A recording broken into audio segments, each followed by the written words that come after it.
1 million in line for Jungkook. IS, Arirang, really a BTS tour?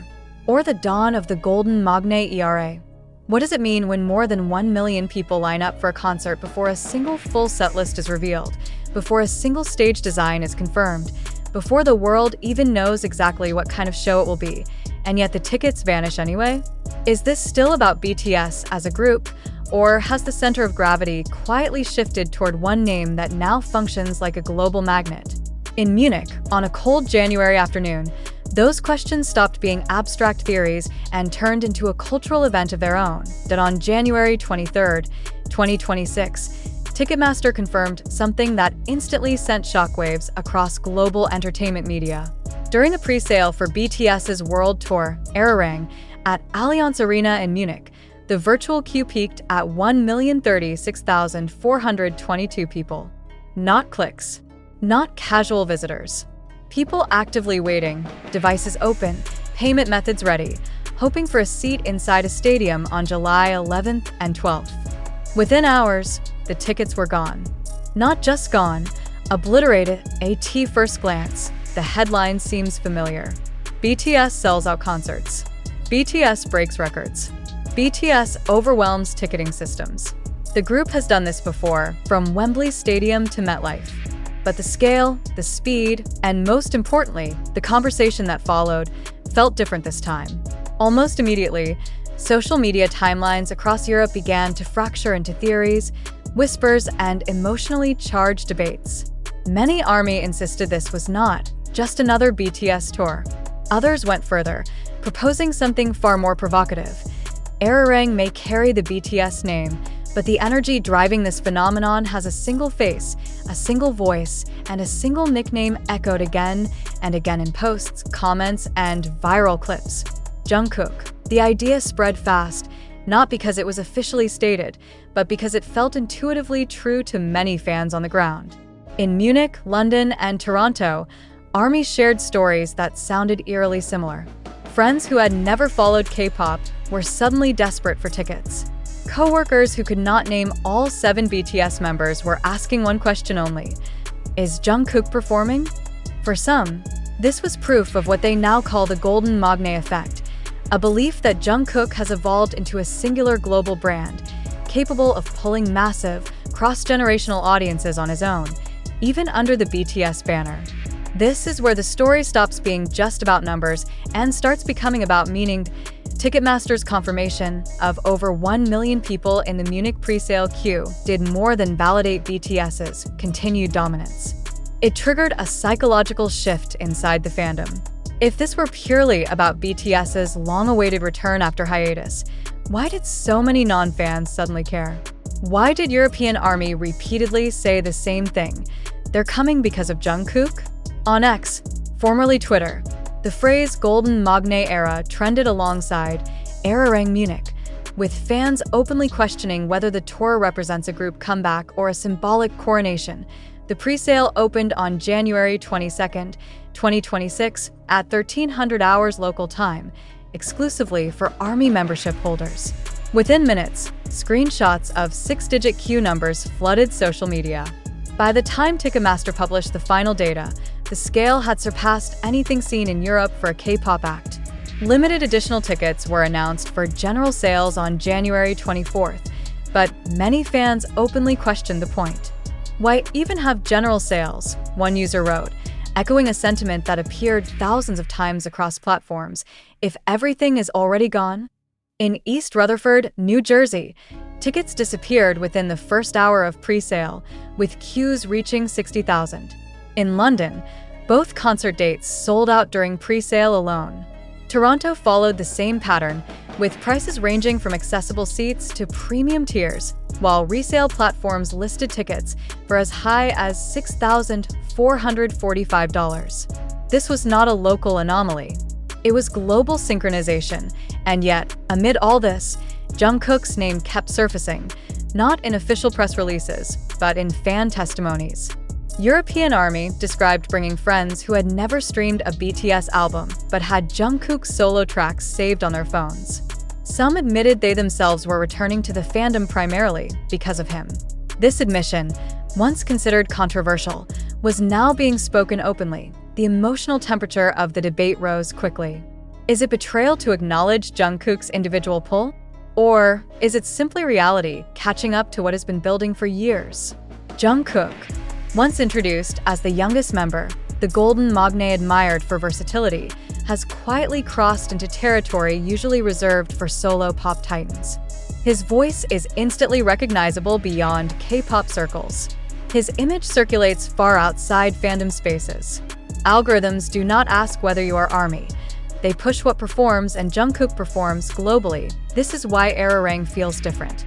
The tour is officially BTS's return, supported by a new album scheduled for release in March 2026. But unlike previous eras, the narrative is no longer tightly controlled.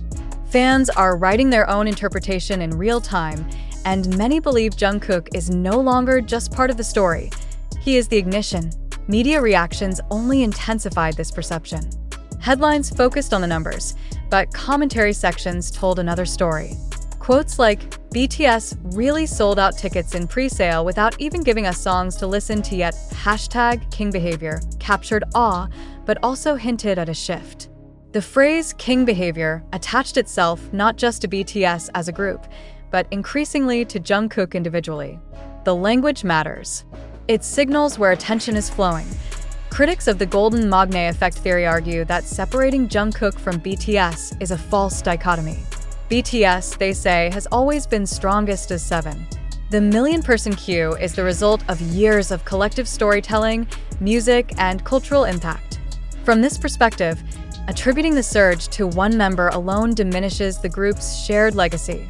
And yet, even among these voices, there is an acknowledgement that Jungkook has become the most recognizable entry point for new audiences.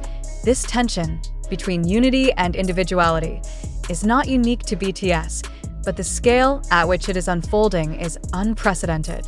Most global groups eventually face the moment when one member's gravitational pull becomes undeniable. What makes this case extraordinary is that it is happening without an official solo tour announcement, without aggressive solo promotion, and without Jungkook ever positioning himself above the group. That is precisely why the phenomenon feels so explosive. It is organic. In Munich, fans waiting in line described the experience as emotional exhaustion mixed with disbelief. Some refreshed their browsers for hours, watching the queue barely move. Others gave up, only to see screenshots later confirming the million-person peak. The number itself became symbolic, less about logistics and more about proof. Proof that something fundamental is happening in global pop culture. When BTS previously sold out Wembley in 90 minutes, it was hailed as history.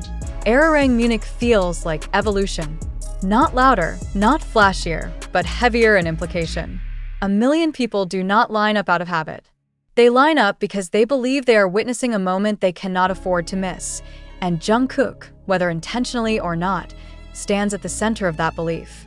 The debate now spilling across social media is no longer about ticket systems or pricing fairness. It is philosophical. Has Jungkook transcended the category of idol to become a standalone cultural force? Can a group tour become the stage for an individual era? Is BTS entering a phase where collective power and individual magnetism coexist rather than compete? No official answer has been given, and perhaps that silence is what fuels the obsession. The Arirang album has not yet been released. The stage design remains unknown. The setlist is a mystery. Yet, the world has already responded as if history is guaranteed. In the coming days, general sales will open, and another wave of frustration and euphoria will flood timelines. Resale prices will climb. Media outlets will publish more statistics. Analysts will debate sustainability. But beneath all of it, one question will continue to pulse through fandom and beyond. If 1 million people lined up before the music even spoke, what happens when Jungkook finally steps onto that stage? And when he does, will the world still call it just a BTS tour? Or will this moment be remembered as the undeniable beginning of the golden magne era? The question lingers because Arirang is unfolding in a very different cultural climate than any previous BTS era. The hiatus changed the audience. The military service changed expectations. Time itself reshaped how fans relate to idols. When BTS announced their return, the anticipation was never going to be ordinary, but what no one fully predicted was how sharply the spotlight would narrow toward Jungkook, especially in Western markets and Europe. Media narratives have subtly shifted. Reports no longer describe BTS simply as a K-pop group returning from hiatus. Instead, headlines increasingly frame the tour as a convergence point of multiple pop culture currents: nostalgia, post-pandemic concert hunger, and the rise of individual star power within global collectives. And again, Jungkook's name appears as the connective tissue. Fans on the ground in Munich described scenes that felt less like a fandom ritual and more like a mainstream pop event. University students, office workers, parents in their 40s, many of them openly admitting they could not name all BTS members, were still glued to their screens during pre-sale. Their reason, repeated with surprising honesty, was simple: Jungkook. His voice had crossed playlists. His performances had gone viral outside K-pop circles. His image had become familiar even to those who never identified as ARMY. This is where the golden magne effect theory gains emotional traction. It is not a claim built on disrespect toward the group, but on observation. Jungkook functions as a cultural gateway. He is often the first BTS member encountered by casual listeners, the first face recognized, the first name remembered. In marketing terms, he lowers the barrier of entry. In cultural terms, he personalizes a phenomenon that might otherwise feel overwhelming. The Munich queue numbers did not emerge in isolation. Across London, Toronto, Tampa, Chicago, and East Rutherford, the pattern repeated with eerie consistency. Pre-sales sold out rapidly. Queues reached tens or hundreds of thousands. Social media filled with identical screenshots, identical disbelief, identical emotional breakdowns. But within those posts, subtle linguistic patterns emerged. Fans did not say, "I need to see BTS again." Many said, "I need to see Jungkook live." This distinction matters because it reflects a shift in how global audiences consume music in the streaming era. Group loyalty remains powerful, but emotional attachment increasingly centers on individuals. Jungkook's ability to carry both identities simultaneously, global pop star and youngest member of BTS, creates a unique tension that Arirang is now amplifying. Some ARMY worry about this narrative. They fear that emphasizing Jungkook's individual pull could fracture the fandom or invite media misinterpretation. And those concerns are not unfounded. Western media has a long history of oversimplifying group dynamics, often crowning a single breakout star and sidelining others. But what complicates this case is that the narrative is not being imposed from outside. It is emerging from within the fandom itself. European ARMY, in particular, have been unusually vocal. Many describe Arirang as their first chance to see BTS live, and yet they frame their anticipation around Jungkook's presence. Some even speculate that his performance moments will define the tour's most viral clips. These are not official statements, but in the age of social media, perception often shapes reality faster than press releases ever could. The emotional weight of this moment also stems from timing. Jungkook is no longer the teenager introduced to the world as BTS's youngest. He returns from hiatus as an artist who has matured publicly, whose voice has deepened, whose stage presence commands silence before applause even begins. Fans feel this transformation intuitively, even before seeing him live again. Arirang, for many, represents not just a comeback, but a reckoning with how far he has come. Ticket pricing further intensified the drama. Official Ticketmaster prices ranged from $171 to $377, already a significant investment. On resale platforms, prices skyrocketed into the thousands. This created a sharp divide between those who secured tickets and those who did not. For fans who missed out, the frustration often crystallized into a single, painful thought: "I missed Jungkook's era." That language, era, is revealing. Tours used to be discussed as events. Now they are framed as historical phases. To attend is not just to watch a concert, but to participate in a moment that will later be mythologized. Arirang, before its first show has even taken place, is already being treated as a cultural timestamp. Meanwhile, BTS as a collective remains curiously silent, letting the numbers speak for themselves. No member has addressed the million-person queue directly. No statement has attempted to steer the narrative back toward group unity.